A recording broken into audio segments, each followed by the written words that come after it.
Kamusta po kayong lahat sa maghapon?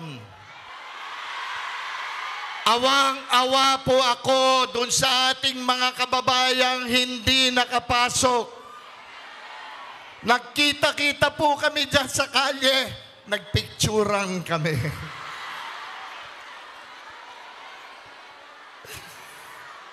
Sabi po nila, hindi valid daw na hindi sila nakapasok. Ang importante, marami sa inyo ang nakapasok ngayon dito.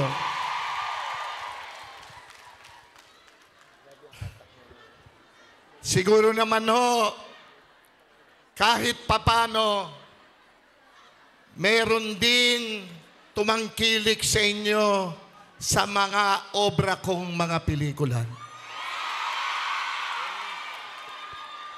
Nakakataba po ng puso. Alam niyo po ba na hindi na po kayo mabubura sa aklat ng aking buhay bilang artista?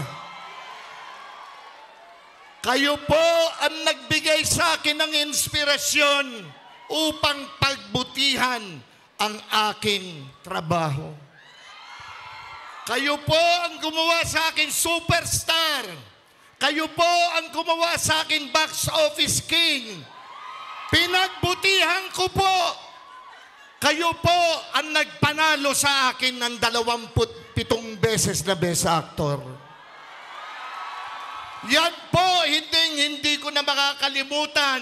At ngayon, dito sa Hong Kong, pagkakataon ko na to, maraming salamat po sa inyong lahat.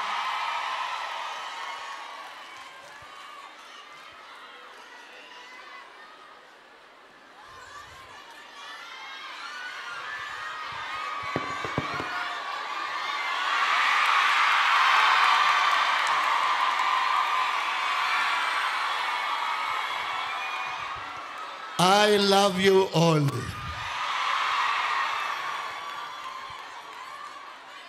Ngayon po, ako'y nagbubukas ng aking pangalawang aklat ng buhay. Pero hindi po bilang artista. Aklat ng buhay ko po, bawal daw pong mangampanya. Aklat ng buhay ko po na ang titulo, My Last Hurrah. Ako po ang panganay sa aming lahat. I am 71 years old.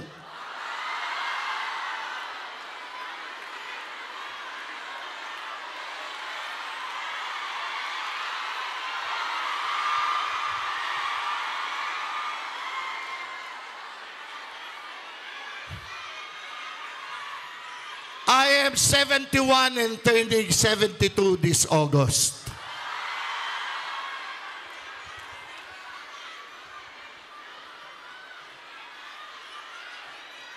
Noon po, tinangkilik niyo ang aking mga obra. Ngayon po, ako'y umaabot muli sa inyo, hindi bilang artista. Kung hindi,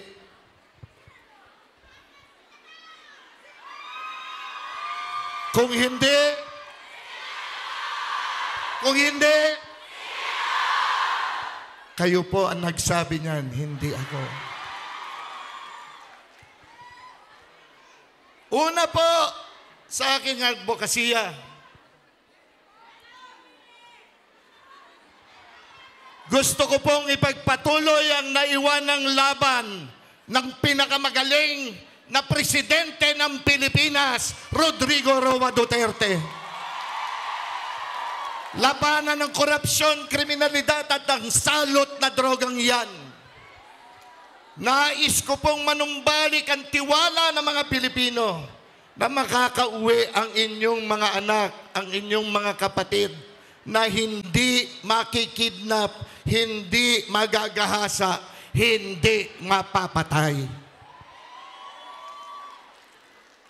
Kailangan po labanan yan. Kung narinig niyo po siguro kanina, si Atty. Torion, yan din po ang isa sa advokasya ng ating butihing pastor, Apollo Kibuloy. Pangalawa, trabaho po para sa mga Pilipino.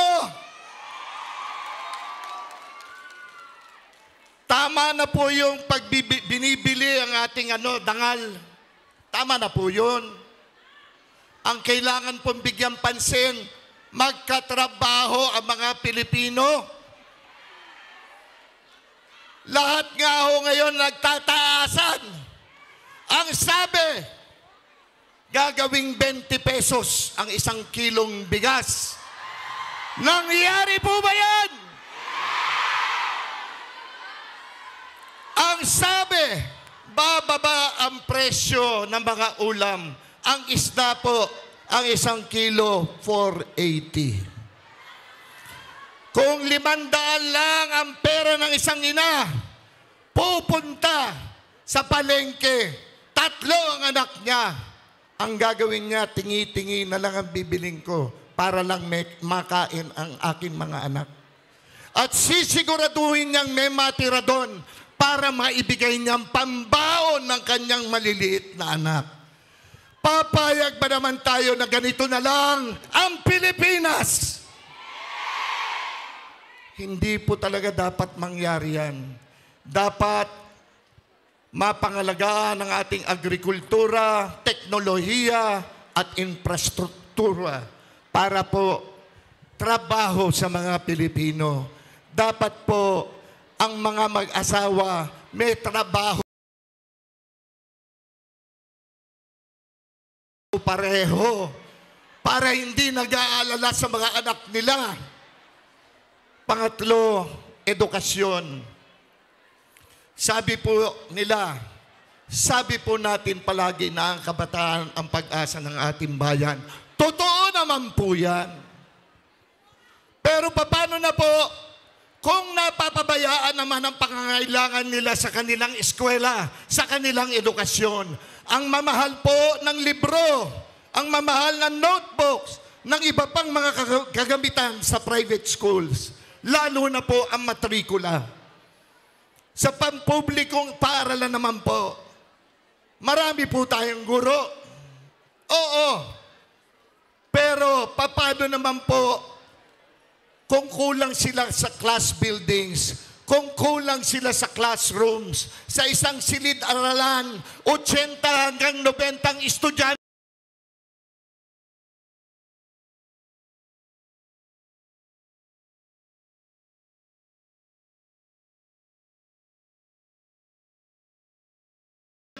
nagsisiksikan, at kung napapagod na po yung iba, napapaupo na lang sa sahig.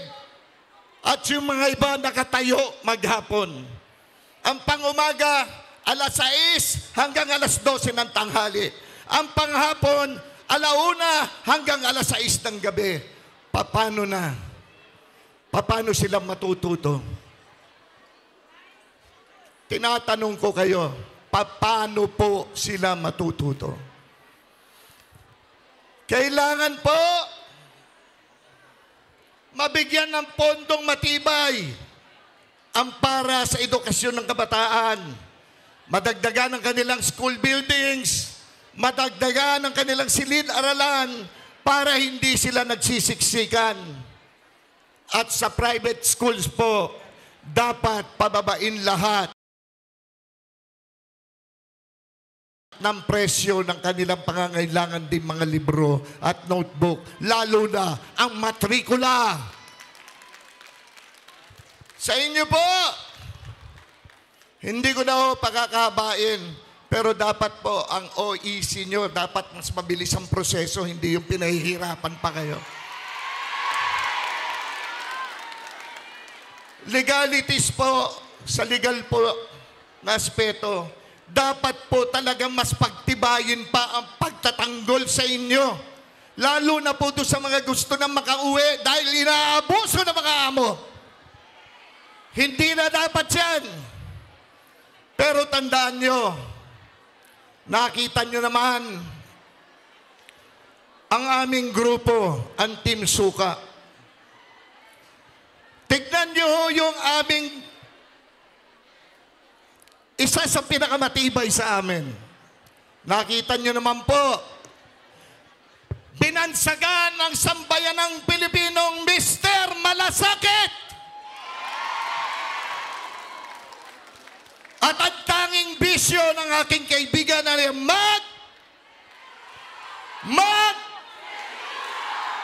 totoo po yan. Sa kanya ko nga po nakita lahat yan eh. Nakita ko po ang realidad. 6 na taon na po kami nagsasama sa pag-ikot para lang po makapagbigay ng tulong. May eleksyon o wala, makikita nyo ang taong ito. Bakit ko alam? Kasama niya po ako. Kahit sa sulok kayo ng Pilipinas, kahit sa kaduluduluhan ng Pilipinas, tandaan ninyo, si Bongo, makikita nyo.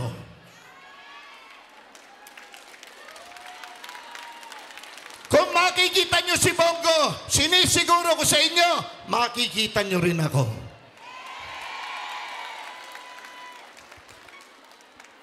Meron ho kaming isa pang kasama na matatag din po sa Senado. Itaga nyo sa bato, hindi kayo iiwanan ng shining head armor nating lahat. Sino siya? Sino siya? At siyempre, yung pinakabata sa amin, kanina kinantahan kayo. 3 pa yung kinanta niya. Ramdam nyo ba ang pagmamahal sa inyo ni Attorney Jimmy Bondoc? Naramdaman nyo ba ang kanta niya para sa lahat ng mamamayang Pilipino? Pagmamahal sa ating Pangulong Duterte at pagmamahal sa inyong lahat. Attorney Jimmy Bondoc, kasunod po, yung representante ng Western Visayas, si Attorney J.V. Hinlo. Nadinig niyo naman si Attorney Yvette kontakto kanina. Tama po ba ako? Gusto ko lamang maalala niyo kami lahat. Kasi baka magnahiwalay na tayo mamaya. Ma'am Lorraine, hello ma'am. Mabuhay ka. Ma'am Astra, mabuhay ka. Baka makalimutan nyo na kami. Ma'am Gemma, I love you. Gemma Soto, I love you.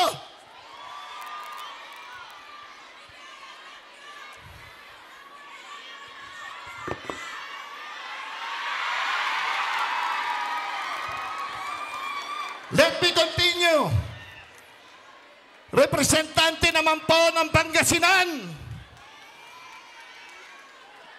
Bumibili din ng sukang Ilocos. Attorney Raul Lambino. At isa pang abogado, yung unang natapos sa akin, guwapo, matapang, matatag, maisog, Attorney Vic Rodriguez.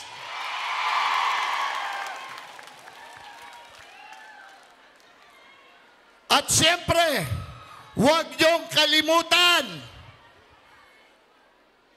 ang nagmamahal sa ating Pastor Apollo Kibuloy. Buong Pilipinas, alam po namin nanonood kayo. Buong mundo, alam namin nanonood kayo. Tandaan nyo, Pastor Apollo Kibuloy. Isa pa, pinakamagaling na mambabatas na nakilala ko at nagpapasalamat ako sa Panginoon, nakilala ko siya. Nakamayan ko siya at naging kaibigan ko siya. Sinusundan ko po ito palagi. Every time is in Congress at magsasalita yan, alam kong magsasalita, nandyan na ako sa TV nakapanood sa kanya. Lalo na po, nung ipinaglaban niya at pinaglalaban pa rin niya ang ating VP Inday Sara Duterte. Sino siya? Sino siya? Opo, totoo po yan. At ipaglalaban lang po niya ang tama. Yan po ang isang mahusay na taong kilala ko. I thank the Lord. Kaibigan ko rin siya. At kaibigan ng buong sambayanang Pilipino. Palakpakan nyo.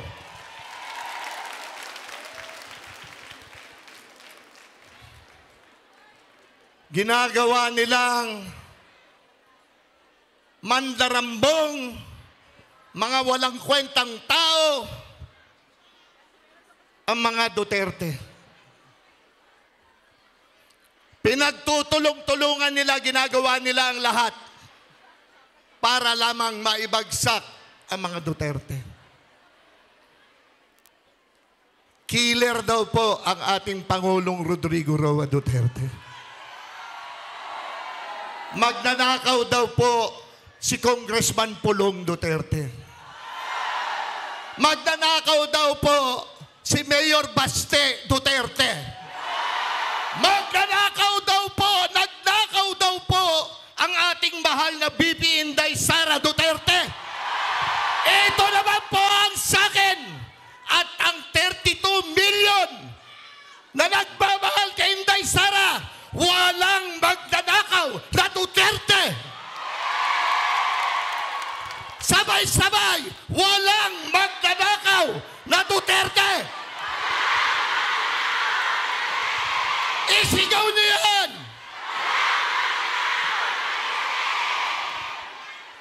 Ako po si Philip Salvador, hindi abogado, hindi doktor, hindi engineer. Ako isang artista, Pilipino, na nagmamahal sa sambayanang Pilipinas at sa OFW. Mabuhay po kayong lahat.